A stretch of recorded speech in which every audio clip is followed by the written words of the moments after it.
Celui qui perd le temps et l'argent n'a rien perdu. Mais celui qui perd l'espoir et le courage a tout perdu. Monseigneur Bariga Nicodème, même le plus méchant a besoin d'amour. Coco de Kofi, la prison est mieux que le cimetière.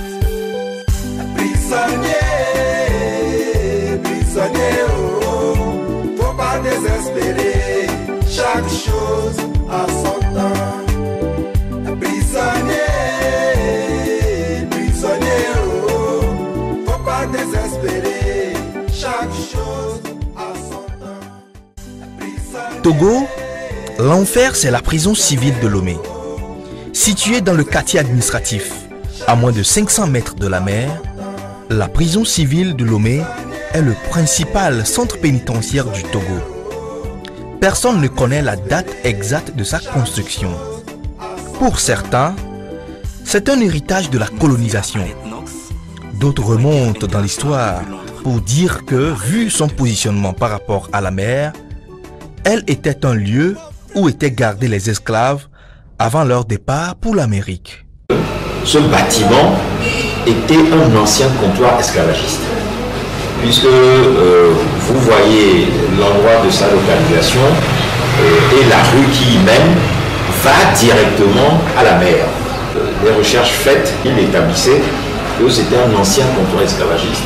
Et donc les cellules qui sont en bas dans l'ancien bâtiment étaient les endroits où on détenait les esclaves. Bon, on les entreposait pour ensuite les conduire à la plage et les embarquer sur les bateaux négriers pour les emmener aux Amériques. Mon frère prisonnier, accepte, c'est la vie. Aujourd'hui, la prison civile de Lomé compte 43 bâtiments, dont 2 étages. Elle est subdivisée en 2 quartiers, le quartier des hommes et celui des femmes. La gestion administrative de la prison civile de Lomé est assurée par le registreur qui est assisté dans ses fonctions par un secrétaire, un greffier, un chef de prison et son adjoint, un magasinier et un infirmier.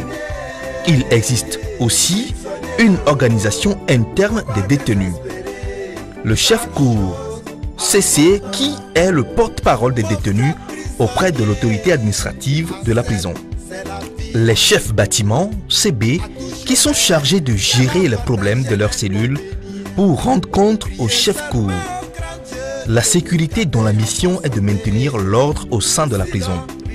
Les porte-paroles qui s'occupent de la collecte et de la transmission des demandes d'audience auprès de l'assistance sociale. Les clients qui font venir les détenus ayant des visites et qui réglementent leur entretien. Cependant, certains responsables font preuve d'un zèle intempestif dans le cadre de leur mission. Voici comment les détenus qui ont pour rôle de maintenir l'ordre s'y prennent, par exemple lors de la distribution du repas. Un événement filmé par une caméra amateur. Mon frère prisonnier, accepte, c'est la vie. À tout chemin, il y a la bataille, priez seulement au grand Dieu de nous garder en bonne santé. Parfois, le zèle de ces responsables peut entraîner mort d'homme, comme le cas du jeune Ega Kofi Jules que sa propre mère a envoyé en prison en voulant le punir. Arrivé à la prison civile de Lomé le vendredi 17 mai 2013 vers 10h, Ega Kofi Jules aurait refusé d'exécuter les ordres à lui donner par le chef bâtiment, un certain Sandé, de nationalité béninoise. C'est alors que le chef bâtiment commença à le châtier, l'ayant plusieurs fois soulevé et jeté par terre, jusqu'à ce que mort s'ensuive dans la nuit du samedi 18 mai. Une affaire qui a été abondamment traitée par la presse locale. Souvenez-vous de nos frères, nos soeurs, prisonniers. Même la Bible a dit, oh, souvenez-vous des prisonniers. Aujourd'hui, c'est eux. Construite pour 666 personnes, la prison civile de Lomé accueillait 1964 détenus en décembre 2011. 1844 à la fin de l'année 2012 et 2050 fin octobre 2013, soit un taux d'occupation de plus de 300%. La principale cause de la surpopulation carcérale est la détention préventive. Elle est estimée à plus de 70%. Les raisons favorisant la longue détention préventive sont la lenteur judiciaire, l'indisponibilité des juges qui sont parfois surchargés, les défaillances dans la procédure pénale, la corruption. La longueur de la détention préventive s'explique par plusieurs paramètres. Il y a plusieurs critères qui entrent en jeu, notamment la lenteur de la procédure, la lenteur même du procès pénal. Et la lourdeur administrative qui conduit, je peux dire, à ce procès. Chaque juge a devant lui des dossiers très importants, des dossiers, dossiers très nombreux, et il doit traiter ces dossiers-là de manière à faire manifester la vérité. Il doit aller tacler et donc il doit vous écouter. Donc il y a l'interrogatoire devant le juge d'instruction, il y a la confrontation pour que le juge puisse faire manifester la vérité. Et donc tout ce temps que le juge doit prendre, cumulé avec le nombre de dossiers qu'il a en face de lui, sans compter d'autres diligences qu'il doit accomplir, fait que la procédure vraiment est lente. Dans la vie, même les plus méchants ont besoin d'amour. Souvenez-vous de nos frères, nos soeurs, prisonniers. En outre, le non-respect des tests juridiques, les règlements de compte par des moyens de l'emprisonnement sont courants. On constate souvent que pour des faits mineurs qui peuvent être réglés dans un poste de police ou de gendarmerie, on préfère déférer leurs auteurs en prison. Envoyer un citoyen en prison est devenu chose banale au Togo. Selon le rapport 2012 du département d'État américain sur les droits de l'homme au Togo, je cite, « Un grand nombre d'individus en détention préventive peuvent, en vertu de la loi, prétendre à être libérés pour avoir déjà purgé la moitié de leur peine de prison possible. Mais comme l'administration pénitentiaire ne consignait pas les accusations retenues, elle ne savait pas lesquelles étaient concernées. » Fin de citation.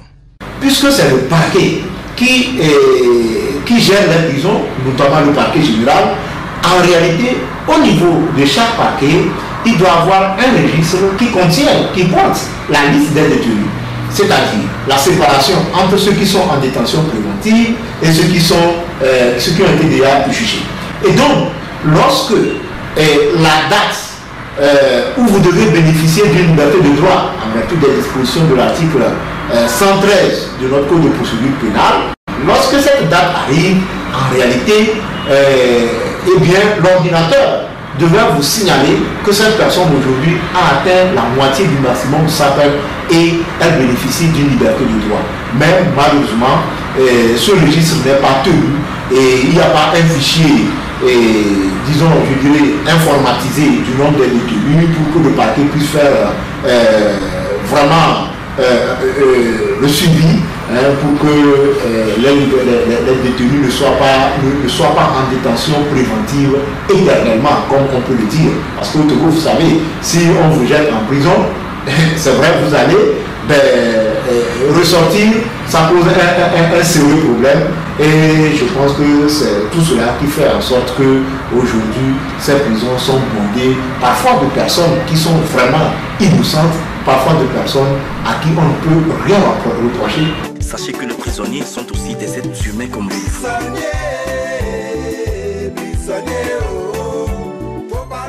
Mais il faut avoir un mental fort pour supporter ces années de galère sans jugement. Déféré à la prison civile de Lomé le 23 décembre 2009 pour violence volontaire, Dokpo Kokou n'a jamais été entendu par un juge.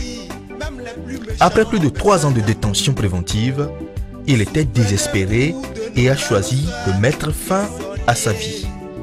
Le 20 janvier 2013, il s'est égorgé avec une larme. Cette photo amateur prise au moment où la victime allait être évacuée montre que le sang jaillissait de son cou et de sa bouche. Grâce à la prompte intervention des sapeurs-pompiers, sa vie est aujourd'hui hors de danger. En juillet 2013, un autre détenu a posé un acte similaire.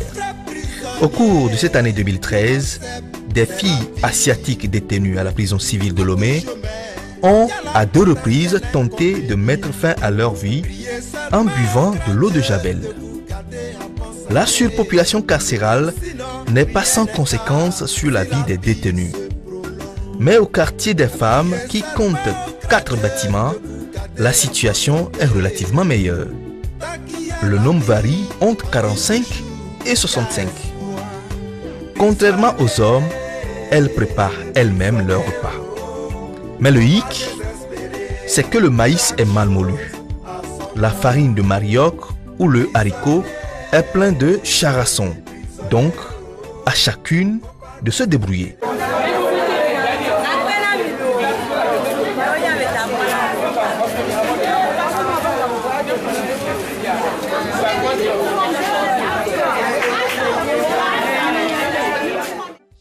Les femmes sont placées dans les mêmes cellules, qu'elles soient des condamnés ou des prévenus. En plus, elles sont obligées de passer les nuits avec leur urine et leur matière fécale. La nuit, on nous ferme à 18h, on nous ouvre à 5h30 du matin. Tu veux aller, on chie là-bas, on fait les toilettes là-bas la nuit, mais c'est vraiment... Nous-mêmes, nous achetons des pots. Quand tu viens, toi-même, il faut t'attendre que tu dois acheter un petit pot. Quand tu veux faire tes toilettes, tu ouvres dans l'eau, mais ça nous dérange. On est là, quelqu'un veut aller faire son besoin. Donc nous tous, nous sommes obligés de supporter les odeurs. La personne se lève, il se couvre de bagne, il recouvre. Le lendemain, il fait sortir ça. Quand on ouvre la porte, il fait sortir. On retrouve dans la cellule des femmes enceintes et même des mamans avec leurs nourrissons. À 2 reprises, au cours de cette année 2013, des détenus ont accouché et le même jour, la mère et l'enfant ont été renvoyés dans la cellule.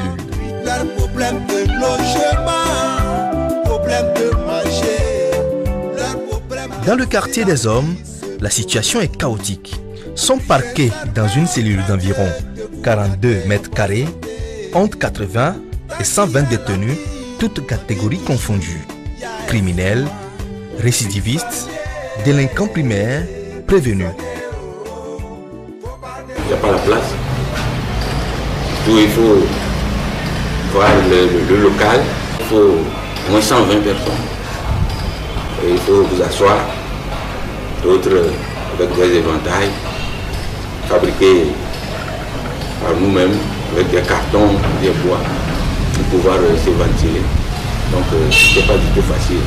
Et pour se coucher aussi, ceux qui ont pris la place de se coucher vont se coucher tête contre pied. Et ceux qui n'ont pas la chance de se coucher vont s'asseoir bien accolés. Et des fois, les gens meurent.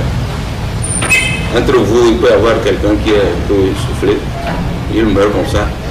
Jusqu'au lendemain, quand on va vous ouvrir, que bon, le gars ne ferait que tomber, vous verrez comment il est mort.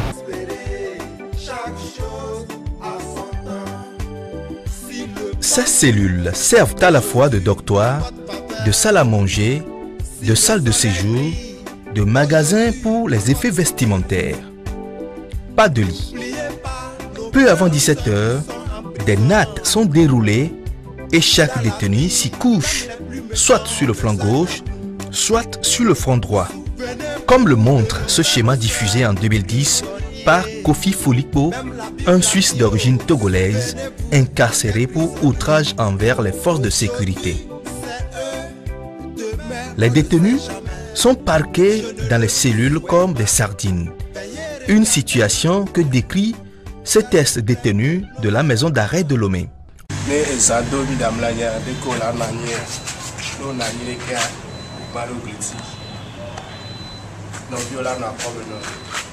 Pour te coucher la nuit, tu es obligé de t'asseoir le dos contre le mur. Tu dois faire très attention à toi pour ne pas bouger la tête. Si on te surprend dans cette position, tu es cuit. Tu reçois des coups de ceinture et autres. Mais si tu veux dormir sur une natte, tu dois te coucher soit sur le flanc droit, soit sur le flanc gauche et payer au moins 4 000 ou 5 000 francs pour le mois. N'oubliez pas nos frères, nos soeurs qui sont en prison. Dans la vie, même les plus méchants ont besoin d'amour. Souvenez-vous de nos Entre 17h et 6h30, les détenus ne peuvent pas se rendre aux toilettes. 2 grands seaux en plastique sont alors placés dans la nuit au milieu de chaque cellule pour récupérer l'urine et les matières fécales nocturnes. Et dans la même salle, il n'y a même pas un lieu de besoin, c'est-à-dire des toilettes, il n'y a pas. Si vous êtes envie de faire le besoin, vous allez même s'asseoir dans un pot devant tous les 80 personnes là, vous sciez devant eux, après avoir scié, et il n'y a même pas papier hygiénique que vous allez essuyer. Et le fait, vous allez même s'habiller comme ça, venir s'asseoir. Et d'autres personnes aussi, quand ils veulent faire ses besoins, ils passent. Et quand vous allez uriner, vous urinez sur les besoins que vous avez fait. Et même à l'intérieur de la prison, vous sentez même les odeurs. Mon frère prisonnier, accepte, c'est la vie. À tout chemin, il y a l'avantage et l'inconvénient. Très tôt le matin, certains détenus doivent évacuer à main nue ces matières fécales et l'urine dans les latrines collectives extérieures selon un plan de corvée qu'ils ont établi eux-mêmes. Problème de manger, leur problème de santé, problème de paquet, jugement. Sur le plan alimentaire, la situation est tout aussi désastreuse. Un seul repas est servi par jour. Ce repas consiste en 3 boules de pâte nommées bokaya. C'est une sorte de pâte dégueulasse de maïs mal moulu et accompagnée d'une sauce insipide dans laquelle le poisson ou la viande se fait désirer.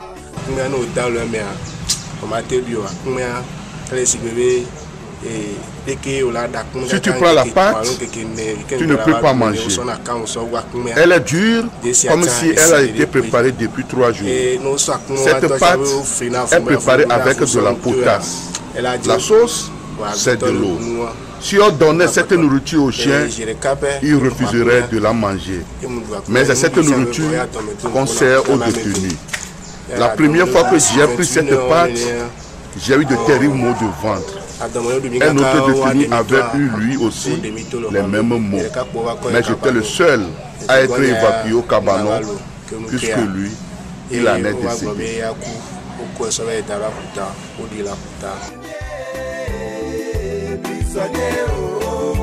Faut pas désespérer, chaque chose a son temps. Les conditions d'hygiène y sont exécrables.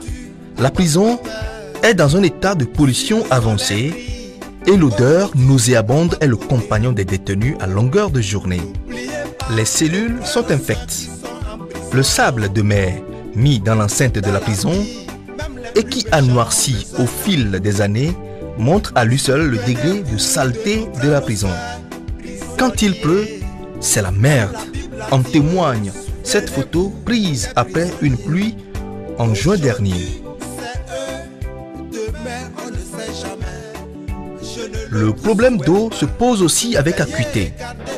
Une buse est érigée pour récupérer l'eau afin que les détenus s'en servent pour se laver, comme le présente cette vidéo obtenue grâce à une caméra amateur. Problème de paquet, jugement. N'oubliez pas nos frères, nos soeurs qui sont en prison. Dans la vie, même les plus méchants ont besoin d'amour. Souvenez-vous de nos frères, nos soeurs prisonniers. Même la Bible a dit, oh, souvenez-vous des prisonniers. Aujourd'hui, c'est eux, demain. Bien que les détenus paient avant d'aller au WC et à la douche, ils sont obligés de vider eux-mêmes la fosse septique derrière la prison.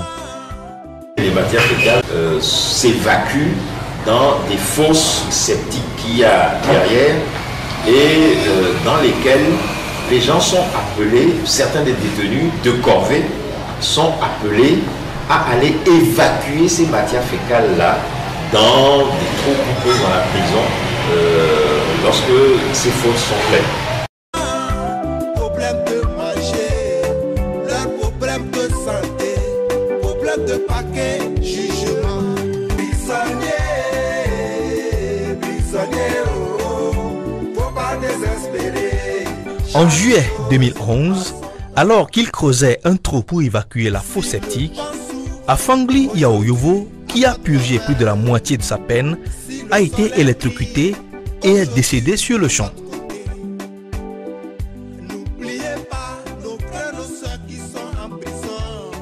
Dans ce lieu surpeuplé, où l'hygiène ne semble pas la chose la mieux partagée, les germes ne peuvent que se développer. Il existe plusieurs sortes de maladies.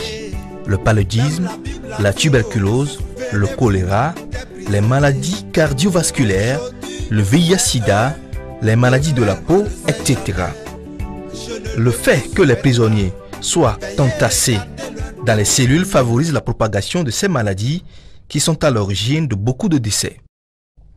De 2010 à octobre 2013, environ 115 détenus sont décédés à la prison civile de Lomé. 21 en 2010, 32 en 2011, 37 en 2012 et une trentaine fin octobre 2013. Une situation qui fait dire à certains observateurs que la peine de mort est pratiquée de façon déguisée au Togo. Souvenez-vous de nos frères, nos soeurs, prisonniers. Pour s'assurer de la mort d'un détenu, les geôliers procèdent par un étonnant test.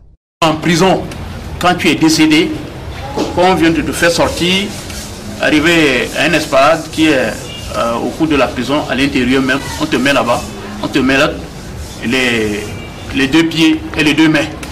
Ils vont allumer les briquets pour te brûler en bas de pied pour voir si tu marques que tu as fait faussement, pour voir réellement si tu es réellement décédé. Ils vont même te brûler même la paume de pied. Si tu ne bouges pas, ils vont te brûler la main. Parfois, ils brûlent même les cheveux avec les briquets. Et quand tu ne bouges pas, à ce moment, c'est que bon, tu es réellement décédé.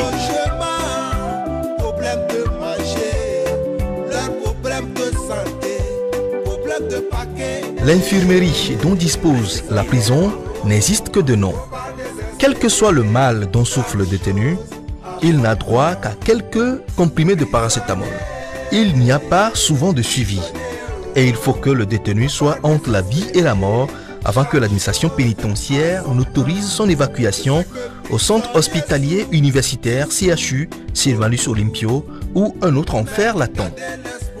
Construit pour 24 patients, le cabanon accueillait fin octobre 2013 56 malades. Conséquence, des malades sont obligés de dormir à même le sol comme dans une cave de navire transportant des esclaves. Le lieu est délabré, insalubre et il y dégage des odeurs nauséabondes. Ici, les hommes et les femmes partagent le même espace. L'État est démissionné, les frais de traitement sont à la charge des familles. On y enregistre aussi plusieurs décès. Par exemple, entre avril et début septembre 2013, il y a eu 12 morts au cabanon. La situation des détenus au cabanon, c'est une situation vraiment précaire, puisque, imaginez-vous en un seul instant, un prisonnier malade, aussitôt envoyé à un centre adéquat pour avoir accès aux soins appropriés. Et c'est ce centre que nous appelons aujourd'hui cabanon. C'est le seul centre qui est sur toute l'étendue du territoire. Si un prisonnier, par exemple, à Saint-Cassé et il tombe malade, c'est ce cabanon qu'on doit aller transporter. Mais aujourd'hui, ce que nous constatons, il y a un manque total de médicaments. C'est-à-dire, ces prisonniers malades n'ont pas les médicaments à leur côté. Sachez que les prisonniers sont aussi des êtres humains comme vous. Néanmoins, certaines bonnes volontés se mobilisent pour désengorger la prison civile de Lomé et améliorer un tant soit peu les conditions de vie des détenus. Le 29 juin 2013, par exemple, l'ambassade des États-Unis au Togo a remis un chèque de 20 millions de francs CFA au barreau du Togo afin d'assister les détenus qui, en plus de la misère qu'ils vivent, n'ont jamais eu la visite d'un avocat. On dit toujours, il y a espoir. Prisonnier, prisonnier, oh, faut pas désespérer. Chaque chose a son temps. Prisonnier, prisonnier, oh, faut pas désespérer. Chaque chose a son temps. Je sais que prisonnier souffre, il souffre beaucoup. Mais gardez l'espoir qu'un jour ça va finir. Priez seulement au grand Dieu de vous garder en bonne santé. Tant qu'il y a la vie, on dit toujours, il y a espoir. Prisonnier, prisonnier, oh, faut pas désespérer. Chaque chose a son temps. Prisonnier, prisonnier, oh, faut pas désespérer. Chaque chose a son temps. Je sais que prisonnier souffre, il souffre beaucoup. Mais gardez l'espoir qu'un jour ça va finir. Dieu merci que Waïker International fait ses efforts. À vous les prisonniers, Waïker International merci. Dieu merci que UCJG fait ses efforts. À vous les prisonniers, UCJG merci. UCJG, les prisonniers reconnaissent vos soutiens. Au nom des détenus, merci à l'Union européenne, l'ambassade de France, d'Allemagne et des États-Unis. Prisonnier, prisonnier, oh, faut pas désespérer. Chaque chose a son temps. Prisonnier, prisonnier, oh, faut pas désespérer. Chaque chose a son temps. Si le vent souffle aujourd'hui, apporte pas peur. Si le soleil brille aujourd'hui,